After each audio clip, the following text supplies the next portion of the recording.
dia tu. Maksudnya tuan-tuan pekah teruk kan. Satu, penin. Tak boleh selesai masalah. Boleh makan. Cuma mungkin geli sikit lah. Geli lain hal. Kita nak cerita status. Mana yang dia ni adalah halal, dia adalah haram. Dan istilah dia istihalah. Dia berubah. Babi ialah babi, tek babi ialah tek babi. Tapi bila jadi baja, baja ialah baja. Pokok ialah pokok, buah ialah buah. Bukan buah babi kan. Buah limau babi orang tak panggil. Buah limau Bali lah. Kalau limau Bali lah. Tak ada limau babi, tak ada. Tu sawi siram dengan air kencing Cina. Toge nak cambah dia, siram dengan air kencing. Toge jadi kencing tak? Tapi jijik lah sikit tak? Tapi duk makan toge tu.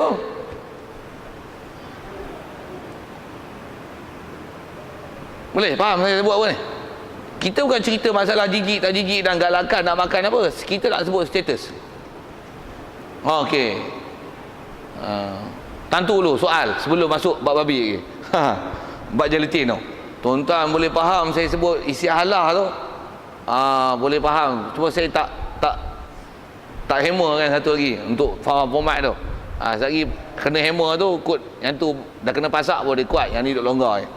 Saya baru bagi layang masalah. Ada soal sikit tu, kod pekah tu, kecelaruan ni tu. Ada? Okey. Masih nak sebut masuk ke babi, tapi nak sebut tanya dulu. Babi kahwin dengan anjing dapat babing.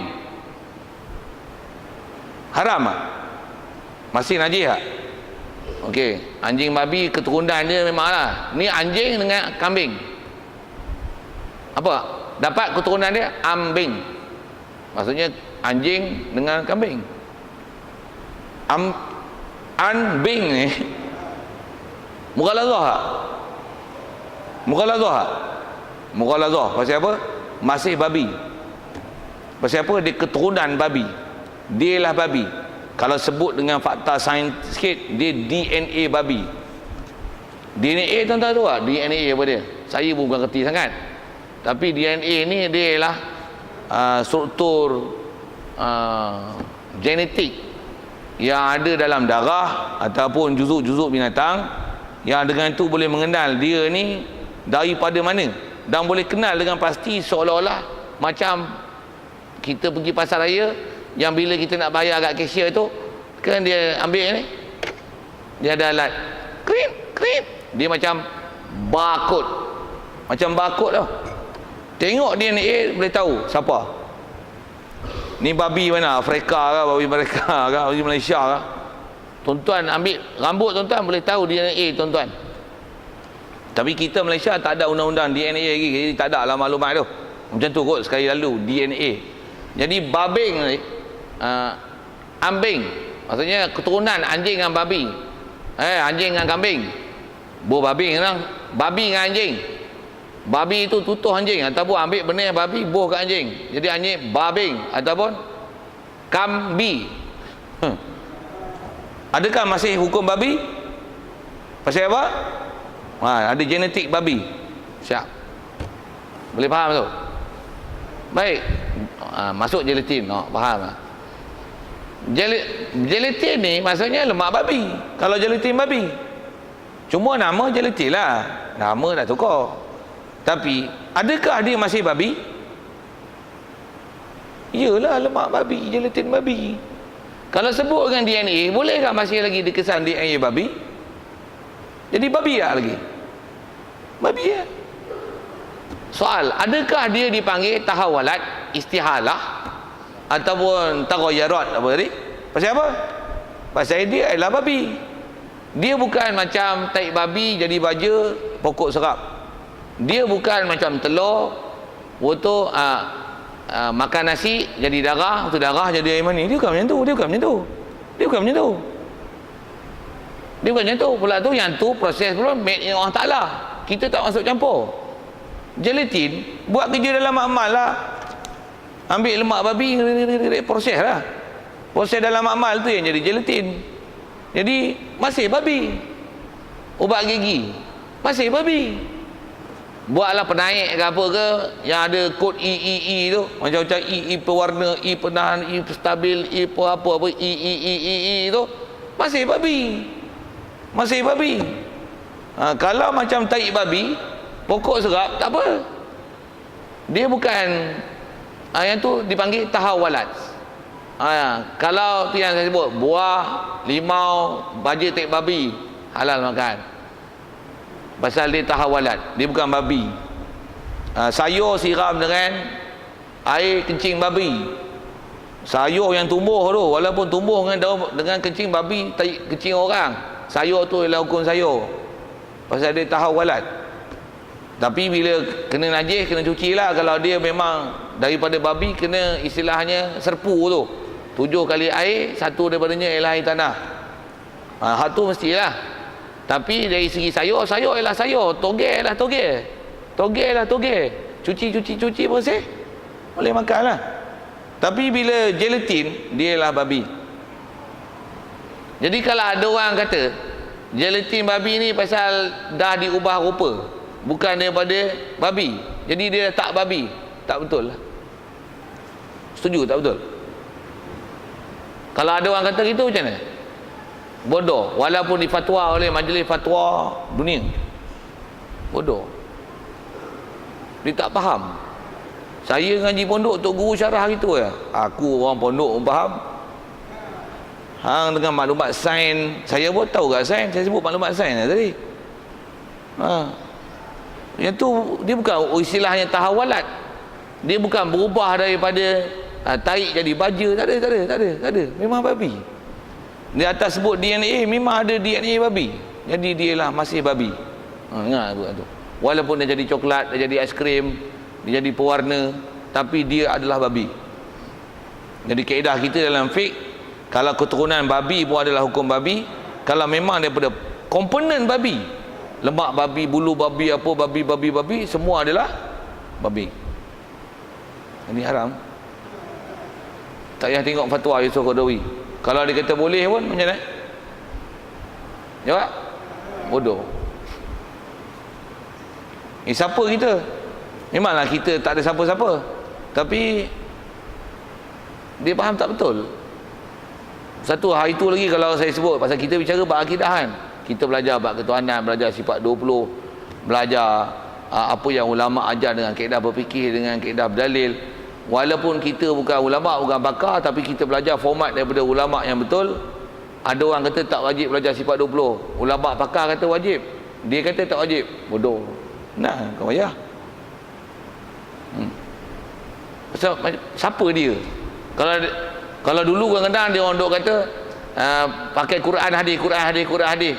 Baik isu macam ni, dia tak sebut pun bahas Quran hadis. Dia bahas pendapat ulama lah. Ada ulama kata boleh, ada ulama kata tak boleh. Tak semua kata ulama. Apa ambil ulama pula? Padahal ulama yang pakar-pakar tu, Syafi'iyah, Hanafiyah, Hanbali, dia tak apa nak pakai, dia sepak-sepak aja tu. Tiba-tiba bab babi dia ambil lah. Ada ulama-ulama lah, dia tak bahas pun Quran hadis. Bahaslah Quran hadis tu. Yang tu yang ulama bahas Quran hadis tu. Atau Quran hadisnya apa? Bila babi masih still babi, yang bukan istilah tahawalat, bukan istihalah, bukan ubah rupa daripada asal babi. Kalau macam ni sikit, masih nak sebut isu babi tu. Babi mampu kawasan memang banyak babi kan, hutan babi, korek dalam bumi, tengok-tengok ada hasil petroleum, dan petroleum ni antaranya adalah hasil daripada fosil-fosil binatang yang telah dengan ratusan tahun, ribuan tahun mati, yang tu akan jadi petroleum. Soal kebarangkaliannya mestilah petroleum tu daripada fosil-fosil babi. Betul? Petroleum najis tak? Bukan petroleum babi ke? Tak, dia ialah tahawalat, dia istihalah. Nampak saya sebut? Dia dah istihalah. Bila ada orang bahas macam babi tu, saya kata tak kena. Memang tak kena. Macam mana dia boleh faham macam tu? Kalau ikut dah selesai saya sebut isu babi tu. Soal, faham ke? Tak faham tu tanya lain lah. Macam mana pun soal tu sebelum balik masalah kita nak belajar bab mukhalafah lil hadis, nak ajar format mukhalafah tu. Walaupun tuan-tuan tak pandai Arab, tak pandai tafsir, Tengok nanti ada yang nama Wahabi, tuan-tuan boleh cam Wahabi walaupun dia kata dia tak Wahabi. Itu adalah kaedah pemahaman Wahabi. Yang ni pun kaedah pemahaman babi yang gila babi. Sepatutnya kata haram, dia kata halal. Walaupun katalah dia sandarkan pada majlis fatwa Eropah, majlis fatwa dunia, majlis fatwa kebangsaan, bolehlah. Majlis fatwa negeri Perak, negeri Kedah, sekalipun ahli majlis fatwa, mereka tu sebenarnya bukan layak fatwa pun. Bukan ahli fatwa. Siang kita tengok apa ulama dulu dah hurai. Tengok dia orang fatwa pun silap. Pasal dia orang bukan ahli fatwa. Satu silap, satu kita lebih tengok. Kalau saya ngaji dulu Tok Guru aja, dia kata apa? Kita tak layak lah nak nama fatwa-fatwa ni. Baik tengok apa ulama dulu tulis, dia sekarang dia dah bagi permasalahan, dia dah bagi format. Tengok tu, faham format tu elok-elok. Dengar ayat tu, faham format tu elok-elok. Senang je boleh faham. Semua isu dalam dunia boleh selesai. Pasal ulama pakar, dia dah kaji beribu-ribu tahun dah dulu kan. Dah diselesaikan semua hukum fiqh yang ada dalam yang konflik dalam fiqh ni. Dah diselesaikan semua. Satu kalau dia kata dulu tak ada gelatin, memang tak ada gelatin. Tapi ulama dah bahas sampai keturunan kan. Sampai bab keturunan babi ini babi tak babi jadi babi ni. Dan sebagainya lah. Masih saya nak sebut tu ialah isu babi tu lah, nak ajar format. Tak sebut ialah format. Macam mana pun soal bab tu kalau ada. Tak ada balik bab kita saja. Saya tahulah tuan-tuan tak akan babi, tapi tuan-tuan kena faham maksudku. Ada pula dia timbulkan isu macam ni. Dia kata apa? Kita sebenarnya janganlah menuding jari kepada permasalahan tu. Kita lebih menuding jari pada orang Islam. Pasal orang Islam ni duk gaduh jadi pengguna je, tak mau jadi pengeluar. Jadilah pengeluar. Oi, kalau tak jadi pengeluar pun jadi pengguna. Jadilah pengguna yang bijak dan ikut syarak. Jangan pengguna bodoh, hak babi yang haram pun kata halal. Siap. Itu ya. Nak jadi pengguna kan, larat buat motor sendiri, komputer sendiri, buat hard disk sendiri, microchip sendiri. Pisau blade pun import Topaz India. Jarum made in China. Malaysia mana buat jarum. Itu gaduh buat jarum, biar lah dia mau buat, tak ada masalah tu. Tapi bagi proses betul ya. Bila proses tak betul, gedi-gedi nak makan coklat apa? Tuan-tuan makan gula kerek, ronyah tu. Tak ada masalah, orang kampung buat. Sikitlah saja usik-usik macam tu kan. Tuan-tuan ada kelahi tak kelahi ke, pahaman apa yang tu yang nak kena ngaji talaki dengan elok-elok. Tuan-tuan tak faham saya sebut mana, kok ada benda saya sebut tak jelas, itulah soal. Cakap dalam Facebook, dalam Twitter, dalam WhatsApp tak jadi. Saya kalau ada Dr. Qadawi pun memang saya tanya depan-depan saya. Pasal cakap depan senang, cakap belakang berdasarkan apa yang tulis pula kadang-kadang fatah macam-macam. Tapi kalau dengan apa yang dia orang tulis, apa yang saya jawab ni, saya cerita ni, saya cakap macam tu lah. Saya kata bodoh lah.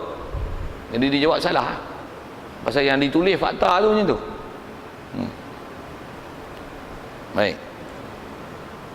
Jadi dengan apa yang kita bicara ni adalah nak bicara bab mukhalafah. Prinsipnya mesti orang Ta'ala menyalahi baharu. Dan menyalahi ni mana? Sikit nak sebut format awal-awal. Menyalahi ni menyalahi apa-apa yang kalau perkara itu dinisbah ke orang Ta'ala, dia akan ada istilahnya baharu. Itu yang kita bicara mukhalafah.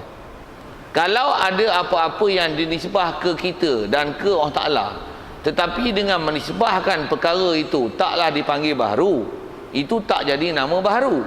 Yang tu tak ada masalah. Serupakan kita dengan Allah Ta'ala. Allah Ta'ala hidup tak? Kita hidup tak? Tak ada masalah tu. Dan semestinya kita memang yakin kita hidup dengan Allah Ta'ala hidup mestilah lain. Tapi membahasakan hidup, kita hidup, Allah Ta'ala hidup, boleh? Boleh. Dan memang hidup mana hidup, kita memang hidup, Allah Ta'ala pun hidup. Tapi hidup Allah Ta'ala, hidup yang bukan dengan roh, hidup bukan dengan makan minum, hidup ialah hidup lah. Hidup dengan sifat itu, maka ada dia dan segala sifat kesempurnaan dia. Kita hidup tu adalah roh. Tapi bahasakan hidup tak ada masalah. Tapi kalau kata sikit lagi saya sambung-sambung ayat tu. Orang Ta'ala mendengar, kita mendengar, okey tak? Orang Ta'ala melihat, kita melihat, okey. Tak ada apa tak? Ada masalah tak? Allah Ta'ala ada, kita ada. Okey, okey, kenapa? Memang kita ada tu, kita tak ada kot. Kita ada ke tak ada sekarang ni? Ada, tak ada masalah. Allah Ta'ala ada. Cuma syarahnya ada Allah Ta'ala, ada yang wajib, ada kita ada yang harus. Ada kita yang akan binasa, dan ada kita daripada tiada. Ada Allah Ta'ala, ada yang sedia. Macam mana pun bahasakan ada, tak masalah. Mendengar, melihat, okey. Allah Ta'ala hidup, Allah Ta'ala kaya, tak ada masalah. Okey. Tapi bila ada bahasa-bahasanya, itu jadi masalah ke Allah Ta'ala. Kalau macam ni, Allah Ta'ala lepak, kita lepak, okey tak? Lepak. Ada orang gelak siap tu. Allah Ta'ala pun dia relax tak? Boleh tak relax? Relax lepak tak layak tak? Faham relax ni nanti fahamnya letih dan penat. Pasal tu dia relax tak betul. Itu tak boleh. Itu tak boleh. Itu tak boleh kat Allah Ta'ala. Allah Ta'ala turun, okey tak? Dia pun turun juga ke dunia. Okey tak? Turun. Kita turun. Allah Ta'ala turun. Okey tak? Boleh tak macam ni? Turun yang layak. Macam mana? Mendengar yang layak, melihat yang layak. Turun yang layak. Turun ni awal-awal lagi dia sifat makhluk lah.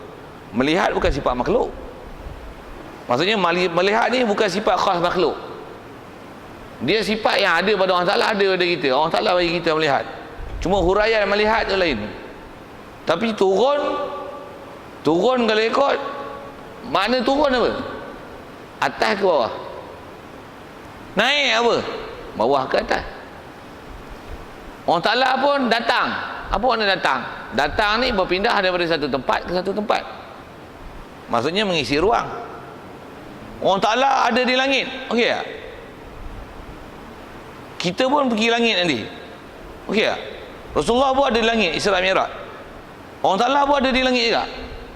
Ada di langit yang layak. Okey tak? Saja saya nak sebut awal-awal tu, nak tunjukkan apa format yang nak nama mukhalafah ni. Ada di langit, tu tak boleh dikata ke Allah Ta'ala. Itu yang dipanggil mumasalah lil hawadis. Dia ada menyerupa dengan baharu. Serupa tak mana? Serupa dari segi mengisi ruang, keberadaan di tempat dan pihak. Allah Ta'ala ada muka, okey tak? Allah Ta'ala ada muka, Allah Ta'ala ada tangan, Allah Ta'ala ada mata, okey tak? Mata Allah, mata kita. Walaupun mata kita, mata Allah, tapi mata faham apa? Juzuk, anggota, komponen. Tangan faham mata, komponen dan juzuk. Berbanding dengan sebut Allah Ta'ala melihat, mendengar.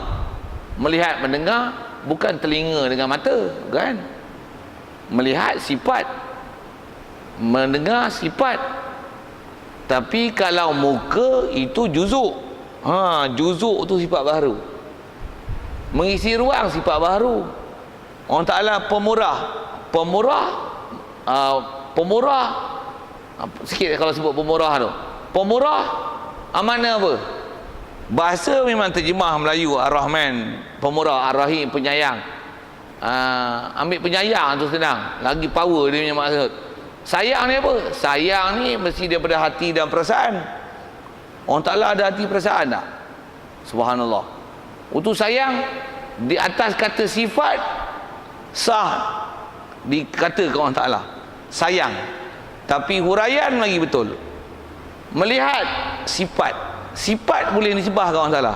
Sayang, Allah Ta'ala suka, Allah Ta'ala redha, Allah Ta'ala kasih. Sifat Allah Ta'ala lihat, Allah Ta'ala dengar, Allah Ta'ala beri. Sifat apa?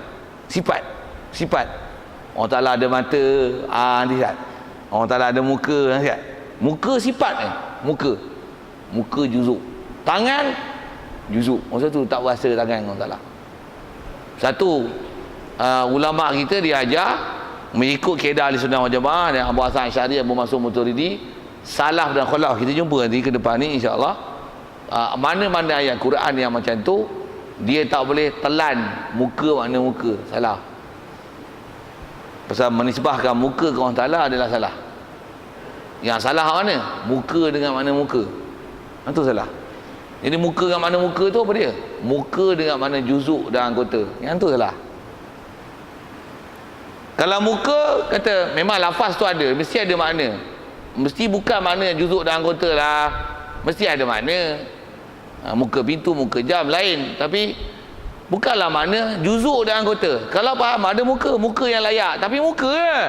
Itu tak betul. Tapi kalau kata memang lafaz dia muka, tapi muka mesti adalah makna. Itu betul. Boleh faham saya nak sebut apa? Saya tak ajar istilah lagi. Takwil, tafsili, jemali apa, kod jadi susah istilah. Tapi saya nak sebut huraian yang macam mana betul, huraian yang macam mana salah. Itulah ulama ajar kita format. Itulah format namanya. Format, disiplin. Disiplin ilmu, mana betul, mana salah. Jadi kalau siapa-siapa sebut benda salah, salah. Walaupun hang ulama besar, walaupun hang bahasa tok guru, walaupun hang ahli tarikat. Sikit sebut tu. Kadang-kadang tengok syekh tarikat besar tuan, soroban tajam, bofi gitu. Besar-besar bakui tuan, diubah, janggut masya-Allah. Mulut tu zikir selawat aja. Tapi bab akidah penin. Perempuan salam semacam je. Orang jantan tok syekh tarikat salam perempuan okey tak? Tuan-tuan salam perempuan tak?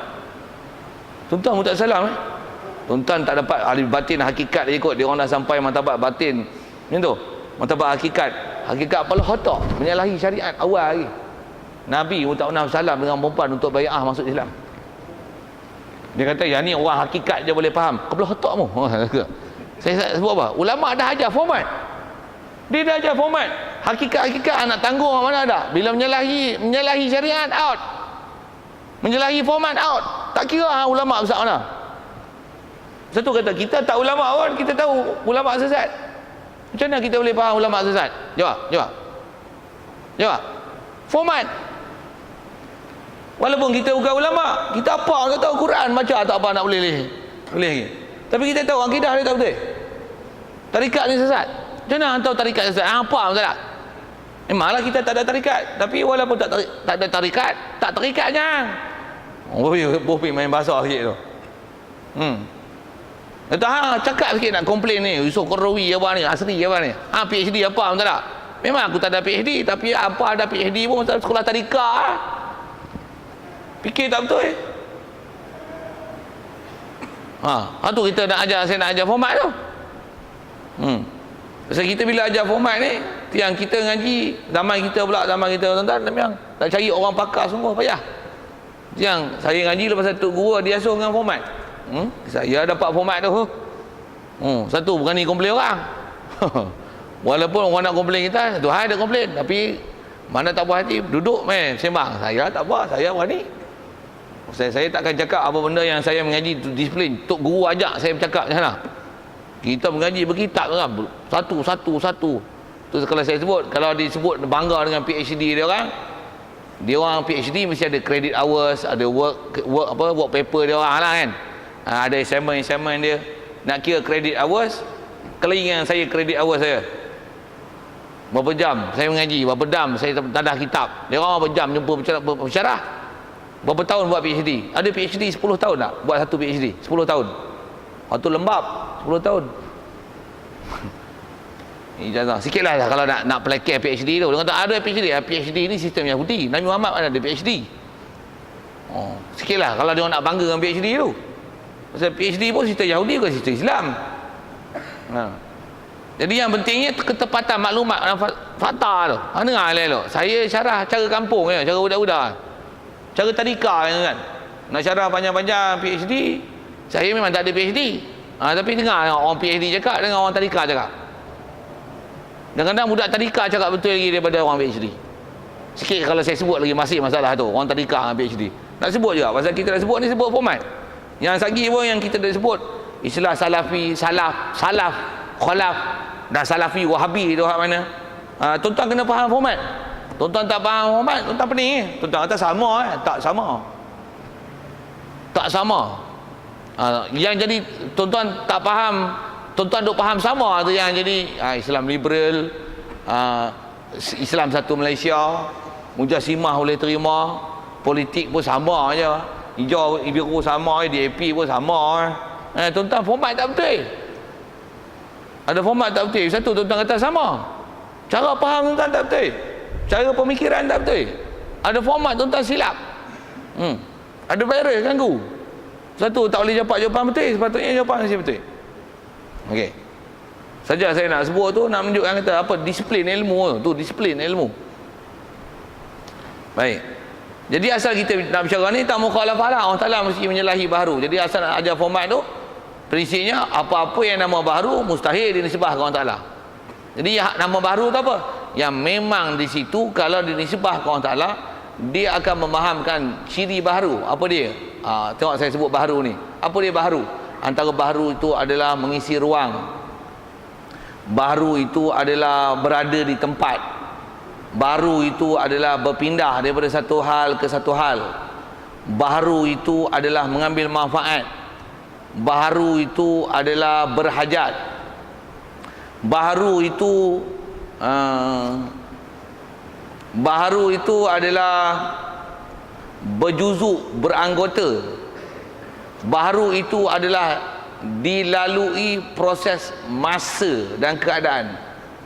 Baharu itu adalah terkesan mudarat dan munafaat. Kok tuan-tuan tak dan nak catat kot? Tak dan tengoklah kupayan tuan-tuan. Saya sebut pun ikut terlintas ha. Ada benda yang mengaji dalam kitab jumpa banyak tu. Berapa tahun pula tu menghadap satu-satu. Sekali lagi kok tuan-tuan tak teringat tanya balik. Tuan-tuan ulang tak apa saya sebut ni? Apa baharu? Bertempat, mengisi ruang, okay? Berubah-ubah, berpindah-pindah, okay?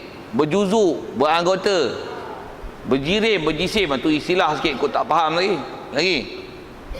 Terkesan dengan sesuatu, ambil manfaat sesuatu, mudarat dengan sesuatu, lagi dilalui oleh masa, dilalui oleh masa, dipengaruhi oleh masa, dipengaruhi oleh alam sekitar. Itu sifat makhluk. Allah Ta'ala macam tu. Subhanallah. Itu semua makhluk Allah. Tiang baharu tu ada kita bicara lepas.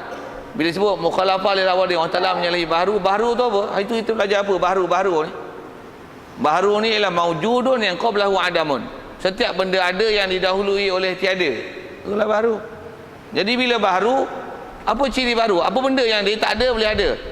Atas kaedah saintifik, bahasa moden, setiap benda ada, dia mesti ada jirim, zarah, molekul, atoms dia. Itu yang ulama sebut dengan bahasa Arab apa? Jirim. Bahasa Arab tu asal tu. Melayu kita pakai dengan istilah sains. Cuma bahasa orang putih sebab apa? Molekul, unsur. Apa dia? Adik-adik itulah bahasa dia. Zarah. Ambil Arab balik, zarah. Oksigen, O2. Tu molekul. Maksudnya setiap benda yang kita sebut, bila dia ada atas nama baharu mesti dia berciri kan jirim. Kadang-kadang dia satu, tak ada campur apa-apa. Satu dipanggil jauhar. Ada kadang-kadang digabung dengan sesuatu, gabung dengan sejenis dia, gabung dengan jenis lain. Satu dipanggil jisim. Saya sebut Arab ni. Saya dah mula nak masuk istilah. Pasal patah kejadian, kalau tak ngaji Arab kok susah kan. Kita mengaji sains panduan kan dulu kan. Kalau kebangsaan kan. Sains paduan ke sains panduan? Sains padu kan, padu. Apa maksud padu tu tuan-tuan tak? Saya syarah sikit. Walaupun tuan-tuan tak pernah belajar syarah, cikgu tak pernah syarah ke sekolah kebangsaan. Apa makna sains paduan? Betul kan? Tuan-tuan belajar sains paduan ni. Apa makna sains padu ni? Sains padu maksudnya sains tu tuan-tuan belajar satu subjek, tapi di situ ada kimia, fizik, biologi. Tuan-tuan masuk kelas sains, baru diasingkan semestri kelas kimia, fizik satu kelas, biologi satu kelas. Jadi dia tak disepadu kan. Ni tuan-tuan belajar sains paduan. Bab elektrik pun belajar situ. Tenaga kinetik pun belajar, kimia belajar situ.